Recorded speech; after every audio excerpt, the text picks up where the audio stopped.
আমাদের ঢাকার চ্যাসিসটা কেমন? লেনের দাগ নেই কোথাও, কোথাও ভীষণ স্পষ্ট, বছরের পর বছর পড়ে থাকে এভাবে, দেখার কেউ নেই। জেব্রা ক্রসিং ধুলোয় ঢাকা কিংবা ছালবাগল উঠে একাকার, ভালোভাবে দেখাও যায় না। আর রাস্তার মাঝখানে ম্যানহোলের ঢাকনাও কোথাও কোথাও উধাও, কে নিয়ে যায় কেউ জানে না।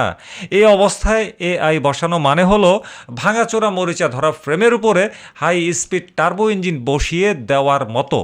সিস্টেম লজিক বলছে আপনি লেন ভাঙলে জরিমানা হবে, কিন্তু যেখানে রাস্তার লেনের অস্তিত্বই নেই সেখানে এআই লজিক কিভাবে ঠিক করবে যে আমি ডানে গেছি না বামে গেছি? এটি হবে স্রেফ অনুমানের উপর ভিত্তি করে জরিমানা করার এক হাস্যকর প্রচেষ্টা। এআই সিস্টেমের প্রধান অস্ত্র হলো নম্বর প্লেট, কিন্তু ঢাকার রাস্তার রাজা আসলে কারা? হ্যাঁ, বিরাট রাজা কিন্তু তারা কারা? ব্যাটারি অটো রিক্সা, আমরা যাদেরকে বলি টেসলা, ভ্যান গাড়ি আর প্যাডেল রিক্সা। এদের কোনো নম্বর প্লেট নেই, কোনো ডিজিটাল ডাটা বেইজও কিন্তু এদের নেই।